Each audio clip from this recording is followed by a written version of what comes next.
Nas montanhas de Hokkaido existia 5 homens capazes de destruir um exército sem armas de fogo. Eles eram capazes de enfileirar uma quantia exorbitante de tanques de guerra. Lá em Hokkaido, supostamente, tinha o combate pela sobrevivência que Baki precisava para entender o que era enfrentar Yujiro-hama, para entender o que era passar pelo que seu pai passou.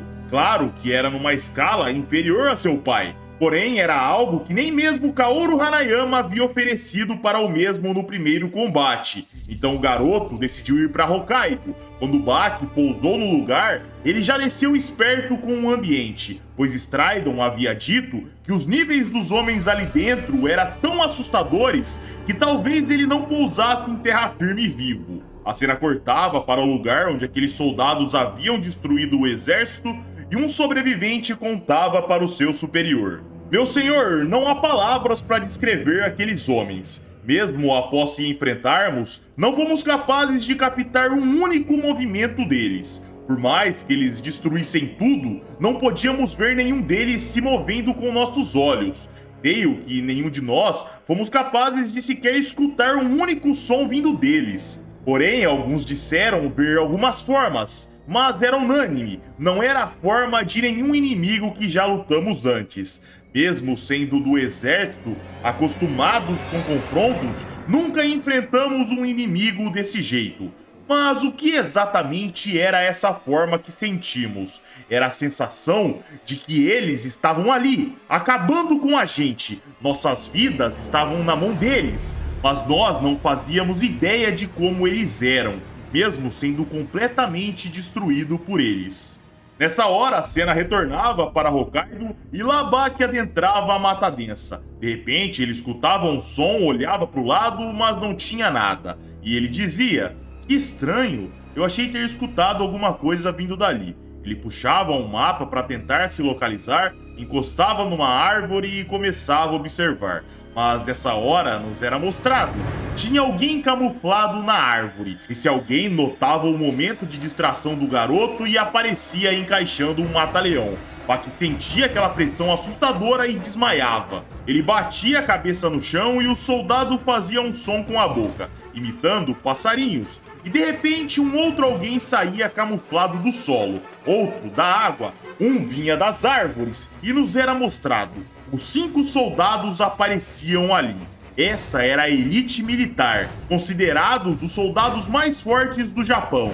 Eles que eram liberados para fazer absolutamente tudo o que quisessem. A lei não se aplicava àqueles militares. Eles se aproximavam e diziam: "É só um garoto." Outro retrucava: "Eu não sei. Pela forma que ele pousou, provavelmente estamos falando de um ranger." Outro dizia: "Não, ranger não, é apenas um guarda florestal escoteiro, é um garoto comum." Mas nessa hora, Baki girava chutando. Ele havia desmaiado ou simplesmente fingido um desmaio? Mas ao aproximar seu chute, ele era recebido com gás lacrimogênio. Ele caía desesperado e um soldado especial dizia: "Sim, eu usei gás C5 num garoto. Mas saiba que para acabar com um conflito, muitas vezes não é necessário lutar." Os outros completavam: "Mas agora esse garoto viu nossos rostos. Ele cometeu um grande erro." Outro soldado mais calado dava risada, um outro puxava uma corda e laçava o pescoço de Baki. Em seguida, nos era mostrado ele amarrado numa árvore enquanto os outros diziam: "E aí, rapazes, vamos matá-lo e enterrá-lo em algum lugar ou desmontá-lo para ser nosso alimento?" Complicado, né, garoto? Mas aqui é assim que funciona. Essa é a lei da selva. Eles começavam a analisá-lo e diziam: "Esse jovem tem 65 ou 66 quilos. Tem também um baixo percentual de gordura corporal. Mas não tem problema, ele servirá como uma fonte válida de nutrientes." Baki ficava assustado com aquilo. Um soldado especial puxava uma faca, aproximava de Baki e fazia um corte no seu pescoço. O sangue jorrava, mas um dos homens aparecia e dizia: "Ei, espera um pouco. Se fizer isso aqui, desperdiçaremos muito sangue. Isso é um recurso valioso." Ele puxava uma espécie de bucha, começava a mastigá-la e continuava dizendo: "Se esperarmos de 4 a 5 dias e deixarmos ele repousando aqui, sua compactação fecal irá sair por completo. Assim, o cheiro forte da sua carne diminuirá. Ele cuspia aquela bucha e finalizava. Além disso, o sabor ficará muito melhor. Baki olhava aquilo assustado e pensava: espera aí, é sério mesmo? Esses caras estão querendo me matar e me devorar sem sequer terem conversado comigo? O soldado batia a bucha no pescoço de Baki para cessar o sangramento e continuava: isso que coloquei no seu pescoço é um aglomerado de ervas. Ela serve como uma pomada eficaz que trará o efeito hemostático. Então seja um bom garoto e poderá viver por mais alguns dias.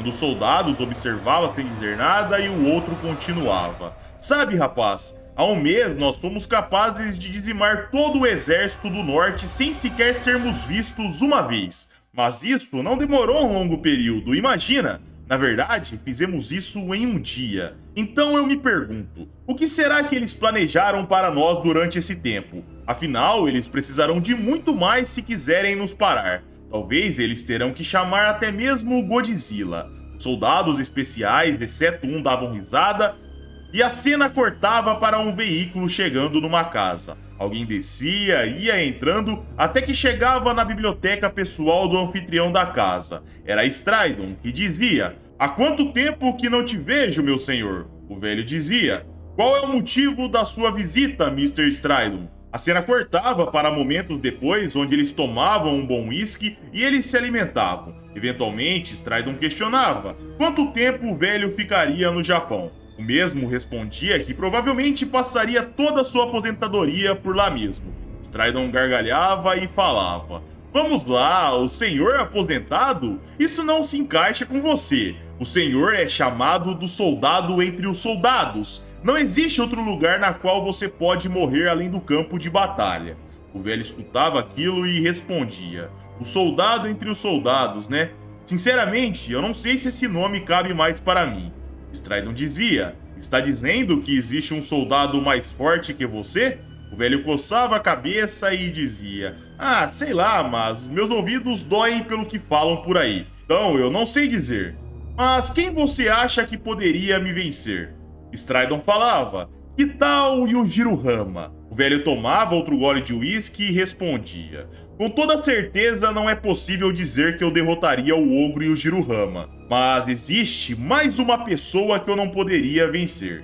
Stridon se alimentava e dizia: ah, é mesmo? Mas que bom que você tocou nesse assunto. Permita-me interrompê-lo. Sabia que eu coloquei o filho do ogro para enfrentar alguns soldados? O velho pegava sua bebida e dizia que isso era interessante. Ele poderia contar mais. E Stridon contava: eu queria ter certeza que ele passou por uma experiência semelhante à do seu pai. Mas eu me pergunto, como ele irá resistir aos 5? Nessa hora, o velho apertava a bebida de uísque que rachava, ele lambia seu dedo sangrando e dizia: eu escutei direito, Stridon? Você acabou de falar sobre os 5? Stridon confirmava e o velho começava a se irar. Ele se levantava e dizia sem qualquer resquício de brincadeira: Stridon, entre esses 5 está o outro além do ogro que eu não poderia vencer. Ele se sentava novamente e questionava: será que você já ouviu falar do nome Gaia? Stridon gelava nessa hora, ficava um tempo sem dizer nada e finalmente quebrava o silêncio dizendo: sim, mas eu achava que isso era apenas um mito. O velho dizia: mito não é a palavra exata para ele, por mais que esse homem seja um completo mistério. Os que o veem dizem que não conseguiriam matá-lo nem mesmo com uma bomba atômica. É esse nível que estamos falando aqui. Então eu te digo, você foi imprudente demais, meu velho amigo. Stridon dizia: mas esse garoto tem o sangue do ogro correndo em suas veias, senhor. O velho falava: você diz isso porque não sabe do que Gaia é capaz. Estamos falando do mestre do disfarce. Suas habilidades com a faca são incomparáveis. Embora seja unânime que todos saibam que o ogro é considerado a criatura mais forte, num combate real onde está tudo liberado, não podemos dizer com certeza quem venceria entre os dois. A cena voltava para Hokkaido, onde a proposta dos soldados era deixar Baki alguns dias na árvore. Porém, quando um deles ia verificar o lugar, não tinha mais ninguém lá. Bach apenas deixava um tronco de uma árvore. Um pernilongo passava pelo militar e o mesmo o matava. Ele percebia que tinha sangue fresco no inseto e concluía: parece que ele ainda está por perto. Só que nessa hora algo saía do próprio tronco amarrado. Era Bach, que chutava o estômago do soldado especial. Mas em seguida o garoto já recuava com um corte na panturrilha. O homem mostrava uma faca que ele havia usado para contra-atacar e dizia: seria mais prudente da sua parte ter fugido. Saiba que desta vez não iremos estancar o sangramento que vazar de você. Bach se preparava e o sangue escorria da sua perna. E o militar dizia: vamos se divertir agora. Mas saiba que eu cortei um dos seus vasos sanguíneos. Ele continuará sangrando e te matará se não for cuidadoso. Se quiser sobreviver, terá que me vencer dentro de 5 minutos, ou sangrará até a morte. Ele jogava a faca pro ar girando, a pegava e lançava. Bach se esquivava, deixando apenas uma imagem residual do seu rosto, mas ao se dar conta, o militar já estava saltando próximo dele, em seguida puxando outra adaga e cortando. Bach pegava a faca na árvore e se defendia, mas ela era rasgada ao meio como manteiga, e o soldado especial dizia: poderosa, né? Essa lâmina aqui é feita sob medida para mim. Ela é, sem dúvidas, a mais afiada do mundo. Só de tocar sua pele, ela cortará os pelos do seu rosto. Ele fazia sua barba e bigode, assoprava os pelos e continuava. O que achou? Pareço uma boa pessoa agora? Quando Bach se dava conta, um soco estava chegando na sua cara. Ele saía a tempo, mas prontamente um chute estava chegando na sua lateral. Bach também bloqueava, mas um corte de lâmina chegava na mesma hora. O garoto pensava: ele tá mirando precisamente na minha artéria carótida. Ele saía a tempo, pisava numa árvore que já era cortada e o militar começava a caçá-lo de um lado para o outro. Bach pisava na mão do mesmo e jogava um cruzado de esquerda. O golpe tinha encaixado perfeitamente, mas quando o garoto se dava conta, já tinha um corte no seu pulso. O militar ia para trás com aquele golpe, em seguida girava sua lâmina e dizia com o sangue escorrendo do seu lábio: sabe, garoto, eu posso sentir. Seu medo tem um gosto muito doce. Apenas mais alguns centímetros e eu teria cortado seu pulso fundo o suficiente para matá-lo. Bach pensava: que cara maluco, ele tá mirando nos meus pontos vitais para beber meu sangue. O militar encurtava chutando, Bach se esquivava saltando, mas num corte chegava em cima. Bach esquivava pisando na árvore e a mesma era cortada pelo militar. Bach parava atrás, disparava para cima novamente e dizia: se quer meus pulsos, então toma. Ele preparava um soco, mas no instante o militar cortava. Só que o garoto parava seu corpo. Seu braço era cortado levemente, mas o militar tomava um susto, porque Bach sorria e dizia: agora quem pegou seu ponto vital fui eu. Ele lançava uma cotovelada no meio da cara do mesmo. O nariz e vários dentes eram quebrados. O militar recuava sangrando e Bach chutava areia na cara do mesmo. Mas na mesma hora, o militar clicava num dispositivo da lâmina e ela era disparada. Porém, Bach saía do golpe tranquilamente e dizia: eu conheço essa lâmina. Ela deve ter sido feita pelo exército de Spetsnaz. A mola da lâmina começava a tremer graças ao medo do militar. E Bach continuava: você não é a primeira pessoa que usou essa arma contra mim. O militar não sabia o que dizer e Bach continuava se aproximando.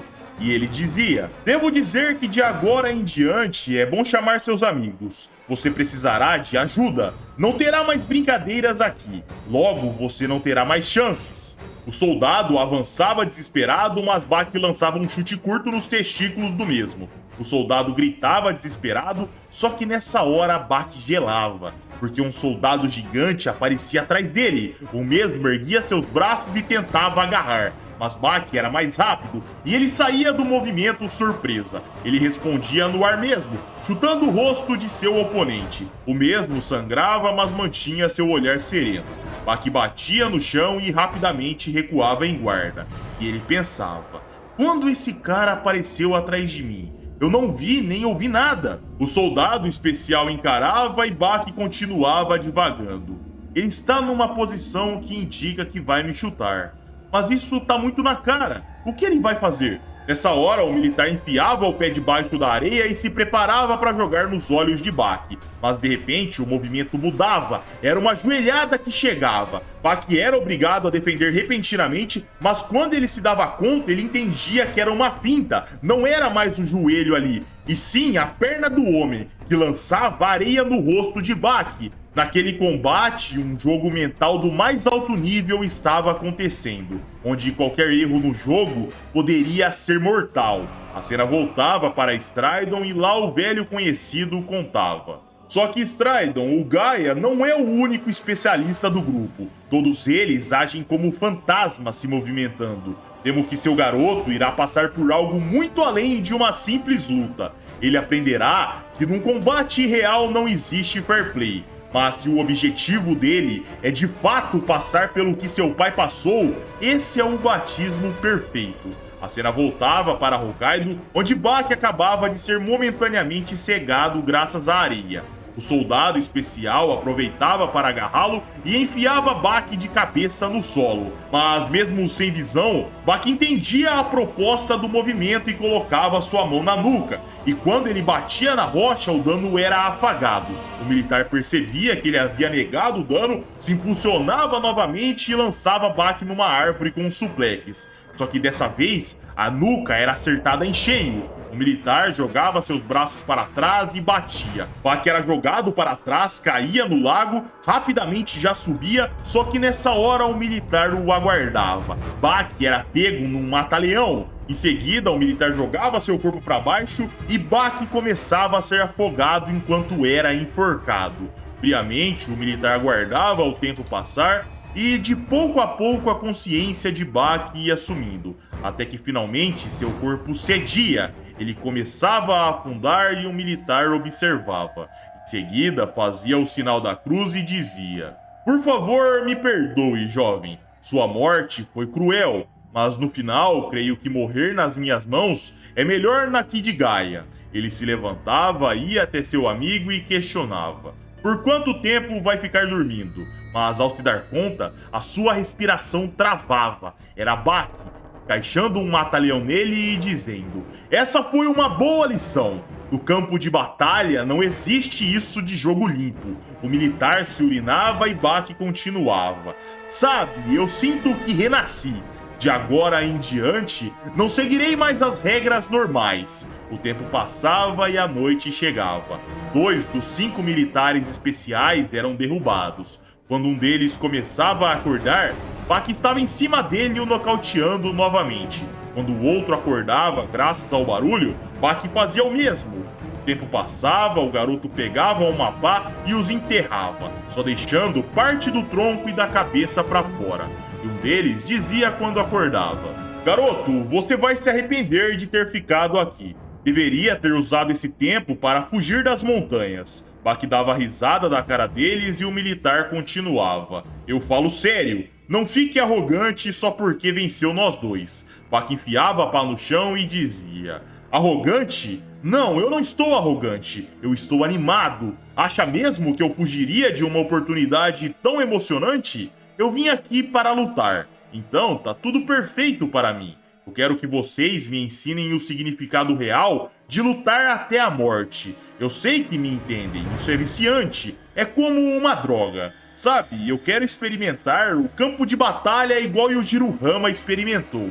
Essa é a sensação pela qual eu entrei nesse jogo." Os militares perguntavam tremendo: "Rapaz, você acabou de dizer Yujiro Hama?" Bak dizia: "Caramba, vocês sabem o nome do meu pai? Como conheceram ele?" O soldado especial respondia: "No mundo em que vivemos, os nomes Ogro e Gaia são aqueles que todos conhecem. Ogro é o pseudônimo de Yujiro Hama, um ser que não pode ser derrubado com armas. Ele é a criatura mais forte viva, mas existe mais um. Ele é aquele que está no comando da nossa unidade. É por isso que eu digo pra você fugir daqui. Mesmo sendo filho do ogro, isso significa que não está no nível do seu pai. Logo, o ideal seria questionar o que aconteceria se seu pai e o Gaia brigassem. E você não entra nessa equação."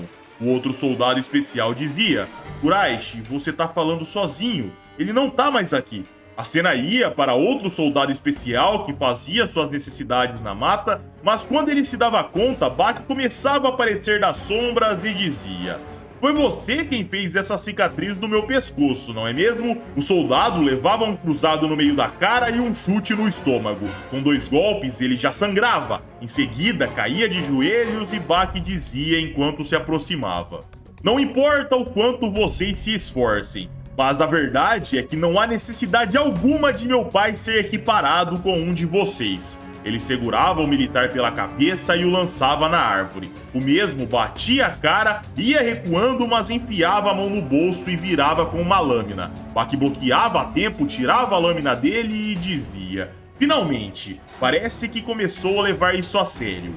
Mas o que fará agora? Um soco? Um chute? Ou quem sabe tentará uma finalização?" O militar rangia os dentes e cuspia algo. Bach bloqueava e percebia que era saliva, mas a pressão daquele cuspe era normalmente forte. Ele também notava que havia um cheiro diferente. E ele dizia: "Você realmente tinha ácido sulfúrico na sua boca, seu merda?"